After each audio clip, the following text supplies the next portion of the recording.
Chase the goal career institute के इस digital platform के ऊपर आप सबका हार्दिक अभिनंदन है। इस वीडियो के अंदर हम ट्रिग्नोमेट्रिक टेबल की बात करेंगे। यानी कि मैं आपसे पूछ लूं कि बताओ cos 45 की वैल्यू क्या होगी, tan 60 की वैल्यू क्या होगी, या फिर cosec 45 की वैल्यू क्या होगी। तो इस वीडियो के माध्यम से मैं आपको एक ऐसी ट्रिक बताने वाला हूं जिससे आप इन वैल्यूज को बहुत ही फास्ट तरीके से और बिना याद किए बता सकते हो। तो चलो इस वीडियो को स्टार्ट करते हैं। आपको करना क्या है, इस वीडियो को शुरू से अंत तक देखना है। तो दोस्तों देखिए, सबसे पहले मैं आपको यह बताता हूं कि जो ट्रिग्नोमेट्री के अंदर जो फंक्शन होते हैं वो 6 प्रकार के फंक्शन होते हैं। कौन कौन से? एक तो होता है साइन थीटा, एक होता है कोस थीटा, एक होता है टेन थीटा, एक होता है कोसेक थीटा, एक होता है सेक थीटा और एक होता है कोट थीटा। यानी कुल मिलाकर के 6 प्रकार के जो फंक्शन है वो अपने को ट्रिग्नोमेट्री यानी कि त्रिकोणमिति में देखने को मिलते हैं। अब कुछ बेसिक सी चीजें हैं जो पहले मैं आपको बताना चाहूंगा कि ये जो कोसेक थीटा होता है ना, ये कोसेक थीटा इस साइन थीटा का रेसिप्रोकल होता है। ऐसे ही ये सेक थीटा जो है वो कोस थीटा का रेसिप्रोकल होता है। ये कोट थीटा जो है वो आपका टेन थीटा का रेसिप्रोकल होता है। यानी कि टेन थीटा और कोट थीटा आपस में एक दूसरे के क्या होते हैं? रेसिप्रोकल होते हैं। अच्छा, यदि अपने को टेन थीटा निकालना है और अपने को साइन थीटा और कोस थीटा गिवन है ना, तो आप साइन थीटा में कोस थीटा का भाग लगा दिया करो, अपने पास टेन थीटा की वैल्यू आ जाएगी। यानी कि जो टेन थीटा होता है वो किसके बराबर होता है? Sine theta upon cos theta होता है। यदि मैं आपसे पूछ लूं कि कोट थीटा किसके इक्वल होता है, तो आप क्या कहोगे? Cos theta upon sine theta के इक्वल कौन होता है? कोट थीटा होता है। तो यही कुछ बेसिक सी चीजें हैं जो अपने को यहाँ पर ध्यान में रखनी है। अब देखो, अब हम लोग स्टार्ट करते हैं इन फंक्शंस की जो जो वैल्यूज होती हैं इन एंगल्स के ऊपर, उनको एक एक करके देखेंगे। सबसे पहले ये देखो, आपको करना क्या है, आपको 0 से लेकर के 4 तक की गिनती लिखनी है। सबको आती है, लिख सकते हैं। देखो 0, फिर 1, फिर 2, ये 3 और ये 4 लिख दी मैंने गिनती। अब अपने को क्या करना है, इन सब में 4 का भाग टिका देना है। तो लगा दो 4 का भाग, इसमें लगाया 4 का भाग, यहां पर 4, इधर बैठाया 4, नीचे बैठाया 4, फिर नीचे बैठाया 4। अब क्या करना है, अब स्क्वायर रूट लेना है, तो ले लो स्क्वायर रूट। ये लो स्क्वायर रूट ले लिया, इसका स्क्वायर रूट, ये स्क्वायर रूट, ये स्क्वायर रूट, ये स्क्वायर रूट ले लिया। ठीक है, अब देखो इसको सोल्व करोगे तो 0 आएगा, 0 ही तो आएगा। तो यहां से बाहर निकला 0, यानी कि साइन 0 डिग्री की वैल्यू कितनी होगी? 0। ऐसे ही इसको सोल्व करोगे तो बाहर क्या आएगा? 1/2।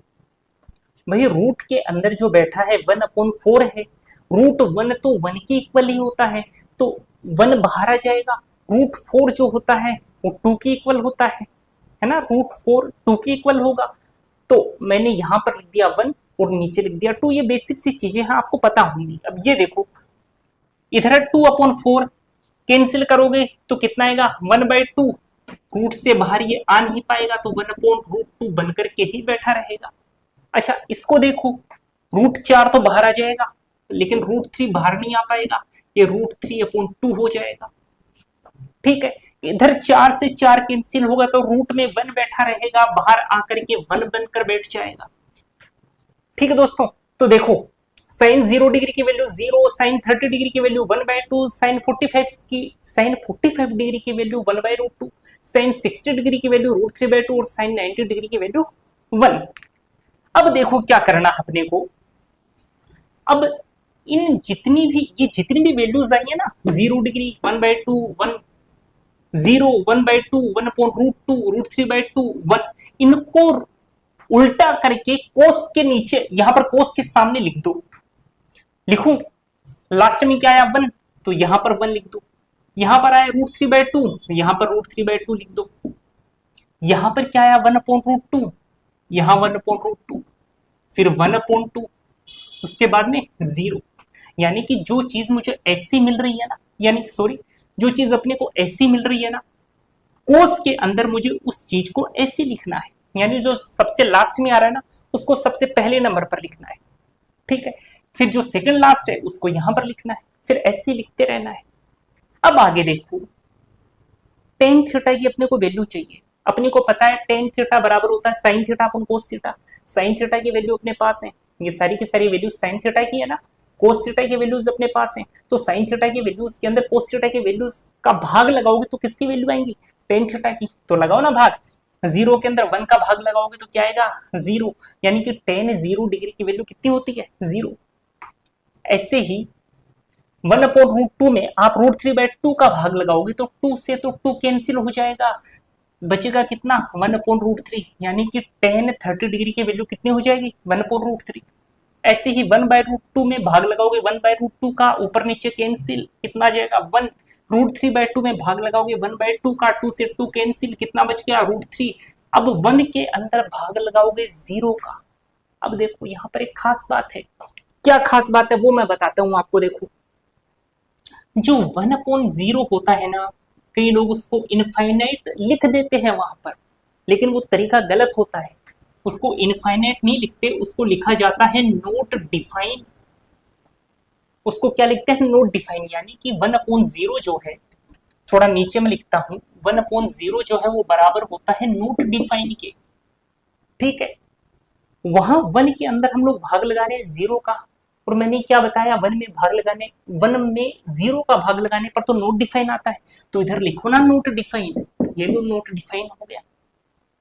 ठीक है, अच्छा कोसेक थीटा बताओ ना आप, कोसेक थीटा क्या होगा। अरे कोसेक थीटा जो होता है वो तो साइन थीटा का रेसिप्रोकल होता है, तो इसका रेसिप्रोकल करो ना। ये 0 है, 0 का रेसिप्रोकल करोगे तो 1/0 आएगा, और 1/0 तो नोट डिफाइन होता है, तो लिखो यहाँ पर नोट डिफाइन।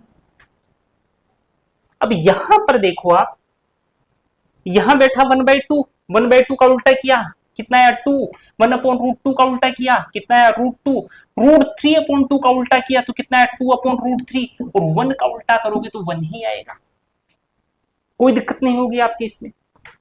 अच्छा सेक थीटा बताओ, सेक थीटा क्या होगा।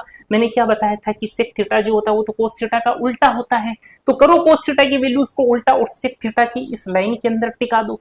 चलो करते हैं, 1 का उल्टा किया तो 1, √3/2 का उल्टा किया तो 2/√3, 1/√2 का उल्टा किया तो √2, 1/2 का उल्टा किया तो 2। अब ये 0, 1/0 का उल्टा किया और 1/0 तो किसके बराबर होता है, नोट डिफाइन की, तो लिख दो ना नोट डिफाइन। कोई फंक्शन डिफाइन नहीं है, नोट डिफाइन। अब बात करेंगे कोट थीटा की। मैंने क्या बताया था, कोट थीटा तो टेन थीटा का रेसिप्रोकल होता है, तो टेन थीटा की जो भी वैल्यूज है ना उनको उल्टा कर दो और इस कोट थीटा के सामने टिका दो। चलो करते हैं उल्टा। टेन थीटा कितना है 0, टेन 0 डिग्री की वैल्यू क्या है 0, 0 का उल्टा करोगे तो कितना आएगा 1/0, और 1/0 तो नोट डिफाइन होता है।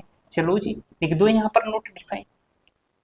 ठीक है, अब यहां पर देखो आप, टेन थीटा की वैल्यू क्या है 1/√3, 1/√3 का उल्टा किया तो कितना आया √3, 1 का उल्टा किया तो कितना आया 1, इस √3 का उल्टा किया तो कितना है 1/√3। अब यहां पर देखो, यहां पर क्या है नोट डिफाइन, और नोट डिफाइन का उल्टा करोगे तो क्या आएगा। अरे यहां से देखो ना 1/0 बराबर है नोट डिफाइन के, मुझे क्या निकालना है, मुझे 1 नोट डिफाइन निकालना है। यानी कि इस नोट डिफाइन को 0 की जगह पर लाओगे तो ये 0 भाग कर नोट डिफाइन की जगह ले लेगा। ठीक है ना, तो 1 नोट डिफाइन किसके बराबर होगा 0 के, तो 1 नोट डिफाइन ही तो उधर आ रहा है भाई। नोट डिफाइन को उल्टा करोगे तो क्या आएगा 1 नोट डिफाइन, और 1 नोट डिफाइन किसके बराबर होता है 0 के, तो इसी की वैल्यू क्या हो गई 0। ठीक है दोस्तों, तो उम्मीद करूंगा कि सारी की सारी टेबल जो है ना आपकी याद हो गई होगी। सारी की सारी टेबल को एक कॉन्सेप्ट से और कुछ ट्रिक्स से हमने देखने की कोशिश की है। यदि ये वीडियो आपको पसंद आया है तो इस वीडियो को लाइक जरूर कीजिए, और इसी प्रकार की बेहतरीन ट्रिक्स पाने के लिए इस चैनल को सब्सक्राइब जरूर कीजिए। तो मिलते हैं ऐसी ही एक और बेहतरीन ट्रिक्स के साथ, तब तक के लिए धन्यवाद।